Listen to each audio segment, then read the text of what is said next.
Welcome to this video on the menstrual cycle, designed for GCSE Biology revision. We will cover the hormones, phases, and key exam points of the 28-day cycle. So what is the menstrual cycle? It is a recurring monthly cycle that prepares the female body for potential pregnancy. It's controlled entirely by hormones and involves changes to the ovaries and the uterus lining.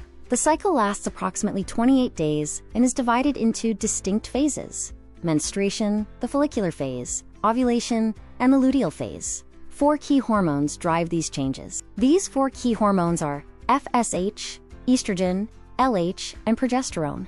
You need to know their names, where they are produced, and their specific roles for your exam. Phase 1 is menstruation, occurring from day 1 to day 5. This is the shedding of the uterus lining, which happens when a fertilized egg has not implanted. FSH stands for follicle-stimulating hormone. Secreted by the pituitary gland, it travels to the ovaries and causes a follicle containing an immature egg to mature. In the follicular phase, spanning days 1 to 13, rising FSH levels stimulate follicle development. The developing follicle produces increasing amounts of estrogen, which helps rebuild the uterus lining. Estrogen has 2 critical roles. It stimulates the regrowth of the uterus lining after menstruation, and it inhibits FSH release to prevent multiple eggs from maturing at once. This inhibition of FSH is a perfect example of negative feedback.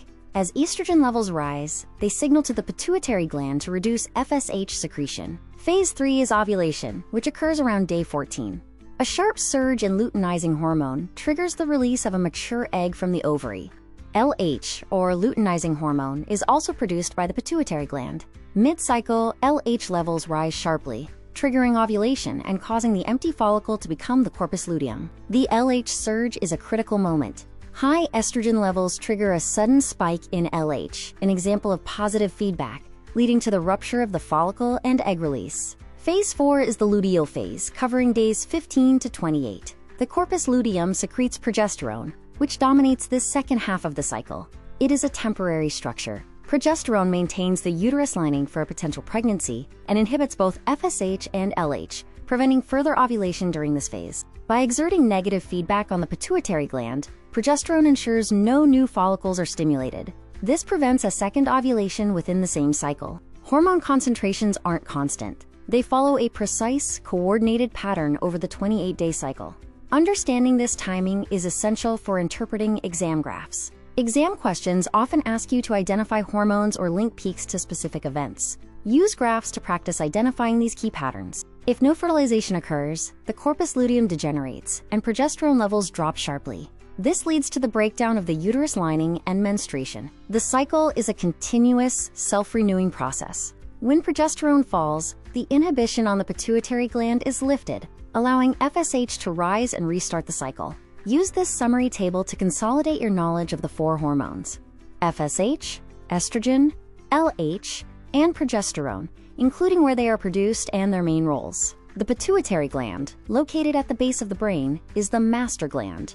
It releases FSH and LH, serving as the central controller of your reproductive hormones. The ovaries have a dual role. Structurally, they house developing follicles. Hormonally, they produce estrogen, and after ovulation, the corpus luteum produces progesterone. Negative feedback is a biological control mechanism that ensures hormone balance and prevents the same events from occurring repeatedly within a single cycle. The combined oral contraceptive pill works by using synthetic estrogen and progesterone to exploit these negative feedback loops, effectively stopping ovulation. Fertility treatments also rely on understanding these cycles. For instance, FSH drugs can stimulate ovaries to mature follicles when natural levels are low. The endometrium, or uterus lining, changes throughout the cycle.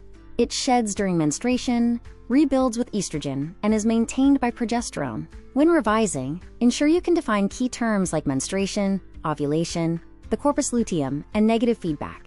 Precise definitions are essential for marks. For graph questions, identify the hormones by their curve shapes, link peaks to specific events, explain inhibition through feedback, and use precise scientific language. Avoid common mistakes. Remember, LH triggers ovulation, not estrogen. FSH stimulates follicle development, and menstruation is caused by a drop in progesterone. Remember the most important exam fact: LH triggers ovulation. It is the most frequently tested point, so know it, spell it correctly, and understand why it occurs. Let's summarize the entire 28-day cycle. Starting at day 1, Menstruation begins as progesterone levels are low. As the cycle continues, FSH stimulates follicle development, and rising estrogen rebuilds the lining. By day 14, an LH surge triggers ovulation. Finally, the corpus luteum produces progesterone to maintain the lining, which sheds if no pregnancy occurs. Time for some quick-fire revision. First, what does FSH stand for, and what does it do? Follicle-stimulating hormone causes a follicle to mature. Next, which hormone triggers ovulation? That would be LH, the luteinizing hormone. Continuing our practice, what are the two roles of estrogen? It rebuilds the uterus lining and inhibits FSH release. Finally, what happens to progesterone if pregnancy doesn't occur? Its levels fall, causing the lining to break down and menstruation to start. Moving to more questions. Where is progesterone produced? It's produced by the corpus luteum. And why does FSH fall after day 5? Rising estrogen levels inhibit FSH production via negative feedback on the pituitary gland. To wrap up these questions, how long is the menstrual cycle? It's approximately 28 days. And on which day does ovulation typically occur? In a 28-day cycle, ovulation generally happens around day 14. Now, here are 3 effective strategies for your revision. Use flashcards for each hormone, practice sketching the 4 hormone curves from memory, and try tracing the entire cycle aloud to master the sequence of cause and effect. This infographic illustrates how the 4 hormones interact. They don't work in isolation. Instead, they constantly stimulate or inhibit one another in a precise, coordinated sequence to regulate the cycle. It is easy to confuse FSH and LH, as both come from the pituitary. Remember, FSH rises at the start to mature follicles, while LH surges mid-cycle to trigger ovulation and form the corpus luteum. Estrogen and progesterone are also distinct. Estrogen is produced by the ovaries to rebuild the lining and trigger the LH surge. Progesterone is produced by the corpus luteum to maintain the lining and inhibit FSH and LH. Finally, use this checklist to ensure you are ready for your exam. If you can explain the roles of all 4 hormones, understand feedback loops, interpret graphs, and sequence the phases, you are prepared. Good luck!